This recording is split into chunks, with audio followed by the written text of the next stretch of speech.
तर इथं प्रॉब्लेम दिलेला आहे, without using calculator find the value of sine 15 degree. ठीक आहे. मग इथं बघा आपल्याला साइन 15 डिग्रीची व्हॅल्यू फाइंड आउट करायची. मग साइन 15 डिग्री बघा, तर 15 डिग्रीची आपल्याकडे स्टँडर्ड व्हॅल्यू नाही. आपली स्टँडर्ड व्हॅल्यू स्टार्ट कुठून होत्या, 0, 30, 45, 60 आणि 90. ठीक आहे. या स्टँडर्ड आहे आपल्याला, यांच्या व्हॅल्यू पण माहिती साईनच्या. ठीक आहे, करस्पॉन्डिंग व्हॅल्यू.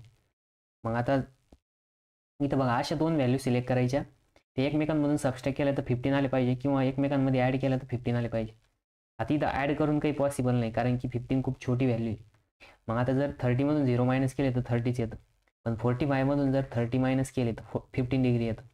आणि त्याच्यानंतर 60मधून जर 15 मायनस केले, 60मधून जर 45 मायनस केले तरी पण 15 येतं. ठीक आहे. मग तुम्ही याच्यापैकी कुठल्या पण दोन सिलेक्ट करू शकता. मग आता तुम्हाला जर वाटलं 60 मायनस 45 करायचं तर 45 करा, 60 मायनस ते 45 मायनस 30 करायचं तर 40 करा. ठीक आहे. आपण दोन्हीनी पण सॉल्व्ह करू, आन्सर सेम यायला पाहिजे. मग आता बघा इथं आपण एकदा घेऊ sine of 45 degree minus 30 degree. ठीक आहे, equals to sine of 60 degree minus 45 degree. मग याच्यामध्ये पहिले आपण हे एकदा सॉल्व्ह करू आणि दुसरं एकदा नंतर सॉल्व्ह करू. ठीक आहे. मग आता इथं बघा, तुम्ही जर बघितलं तर ए मायनस बी फॉर्म आहे. कोणता फॉर्म आहे, ए मायनस बी. मग साइन ए मायनस बीचा फॉर्म्युला आहे आपल्याकडं. ठीक आहे. मग फॉर्म्युला लिहा आता, sine of A minus B equals to काय फॉर्म्युला, तर sine A cos B, sine A cos B minus cos A sine B. ठीक आहे. मग हा फॉर्म्युला आता दोन्ही याच्यात अप्लाय करू शकता.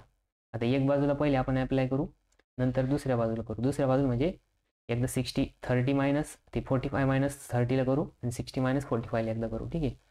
मग आता बघा या साईडला आपण सॉल्व्ह करू. साइन ऑफ आता 45 डिग्री मायनस 30 घेऊ. ठीक आहे. मग आता बघा इथं काय येणार, साइन ए काय 45, म्हणजे इथे येणार आहे साइन ऑफ 45 आणि cos of 30 minus cos of 45 into sine of 30.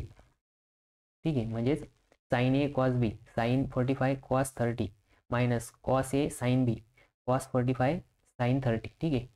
मग आता बघा इथं व्हॅल्यू काय येणार, साइन 45 काय 1/√2a.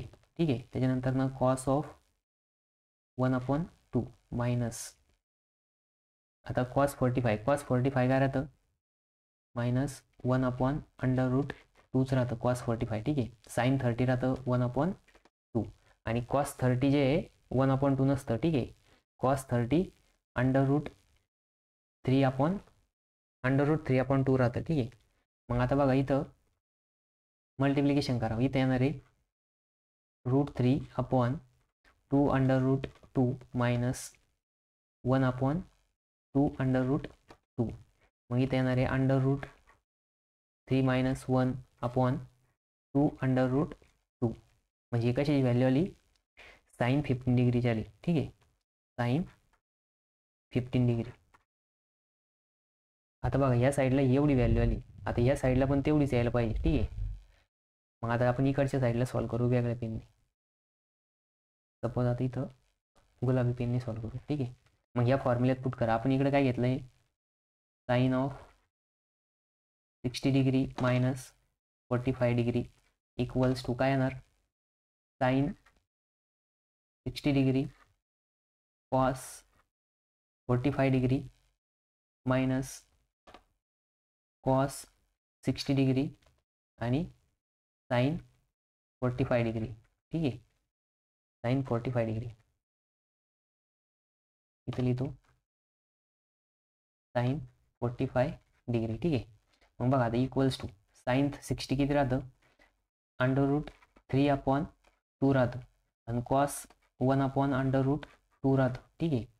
आता कॉस 60 किती राहतं, 1/2 राहतं. कॉस 60 किती राहतं, 1/2, आणि साइन 45 1/√2च राहतं. ठीक आहे. मग बघा इथं काय येणार, √3/2 √2 मायनस 1/2 √2.